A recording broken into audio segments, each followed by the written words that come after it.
Hi, my name's Castelladder. I'm the project lead in the Climbax project, and this video is going to address some of the questions that I've been getting back from our Kickstarter campaign. Today I'm going to be talking about the features that Climbax actually measures, how it measures those things, and how those things are actually displayed in the current user interface. I'm then going to go on to talk about our plans for the future, and perhaps hints a little bit about our trajectory and things that we might develop after we launch a Kickstarter campaign. Okay, I want to start off by showing you a short video of some data that we captured using the Climbax bands in a validation study. So here we've got 4 climbers, they're all climbing the exact same boulder problem under competition settings, so we know their end score in the competition, and this is what we used as a sort of gold measure of how good these guys are. I want to use this video to explain 3 core parameters that the Climbax system measures. The first one is speed. So this is how fast you move in terms of moves per unit time. The second one is stability. So when you're on a hold, how stable are you on that hold? Do you adjust on it? Does it take you a long time to sort of grab on and load? And the final one is control. So this is how well you transition between holds. How smooth is that action? Is it very jerky or is it nice and controlled? So we have the same 4 climbers again, but this time I've overlaid the data gathered by the Climbax bands. So we've got 1 trace for the left hand and 1 trace for the right hand. And if you'll notice in each trace there's a red, green and blue line. These represent the orthogonal X, Y and Z planes. So Climbax really is a 3D sensor. It measures motion in all 3 dimensions. Now if you'll notice every now and again there's a little bump in the data. This is a guy's making moves, and our performance parameters, speed, control and stability, are actually based around these little bumps, the moves. First of all, speed, for example, is actually quite easy for us to calculate once we know exactly where the moves are. So speed is actually calculated simply by the time difference between moves. So number of moves per second. Stability, if you remember, this is defined as how, when you're actually on a hold, how well do you hold that hold. So here we have to look at the micro vibrations. So when the lines are relatively flat, we're looking at the little bits of micro vibrations the sensor picks up. So if you look at the guy in the top left hand corner, his hands seem pretty well stable compared to the other guys who are climbing there, particularly the guy in the bottom right. His hands don't seem so stable. Now the final parameter is control. So this is defined as how well you transition between holds, how smooth is that action. So here we actually have to take into account the shape of the hold. Now I'm not going to define it mathematically, that's actually done in the paper that we've written up, but in general simple terms, what we do is take into account the shape. So that's the amplitude, the duration, and the overall variance within each of the 3 axes for each individual move of the climb. Now, those 3 parameters, once we've calculated them all, we not only look at them individually for each specific move in isolation, but we combine them into the overall climb. And then on a higher level, we look at overall sessions, so that's sets of climb within a given time period. And this forms the basis of how we track your progress over time. So once you've collected your data and you've uploaded it to the cloud, all the heavy lifting and computational sort of stuff gets done on our servers, and the results of which get presented to you in a user interface. So I'll talk through some of the features of this demo user interface we've got on our website.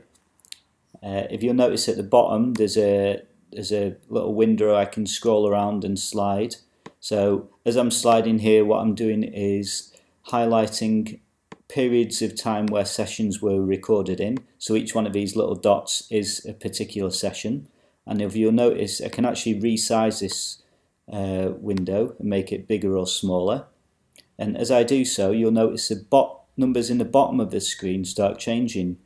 So those are automatically calculated averages of whatever is inside this window. So I can select over a period of, let's say, 1 month, the average number of moves, climbs and durations of my climbing episodes were X, Y and Z. So let's go ahead and have a look at another feature. If I move right over to the right hand side and have a look at the past couple of weeks of data, I can select a particular climb here, and you'll see here are individual climbs within this session.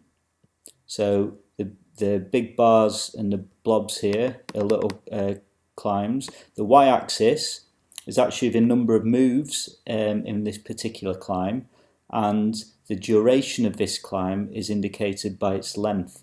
So the large gaps between each climb are actually rest intervals.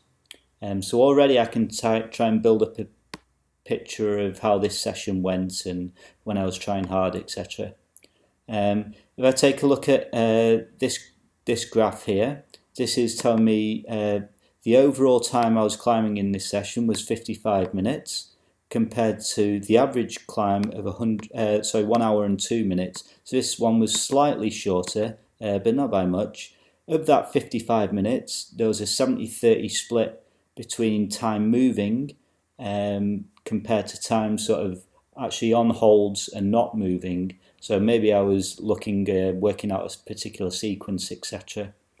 The next graph over gives me a left-hand, right-hand bias. So I can split each performance parameter and have a look whether I'm well balanced or maybe I need to work on a particular hand.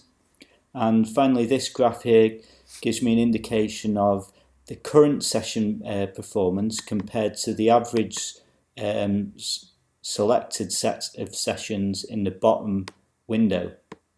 So you can see if I maybe select this one, for example, I was particularly more stable and powerful in this session than I was in this window of sessions.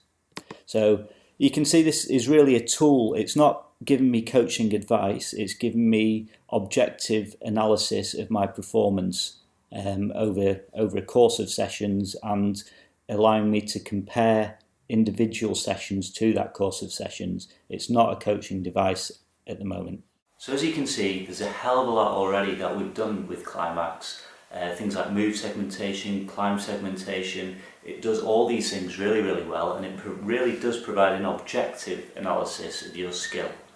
The things that we're going to be looking at though, where we really want to take Climbax, is a whole app route. So I'm going to talk about 3 apps that we've got in mind. The first one is geolocation sort of app. So this is taking a specific problem in a specific location and really giving you a chance to compare and contrast other people's performance on this route. So this is going to let you do things like see the average time to get to the crux move is 3 minutes 26 seconds. The average number of moves on this specific route is 28. You know, these real sort of performance clinchers that could get you to your red point faster. This is the sort of information we want to provide to you so you can really drill down and optimize your training routines to get to where you want to be. The second app that we're going to be looking at is a whole social network thing. So a lot of people have come to us on Kickstarter and said, oh, what about Facebook? Well, we're already there. I don't want to spoil the surprise too much, but we're already considering sort of virtual online competitions, friend comparisons, you know, tracking sessions in different locations around the country, etc, etc.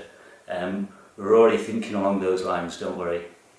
The third app is what I call virtual coaching. So at the minute, Climbax is purely an objective analysis of your performance. It doesn't do any coaching.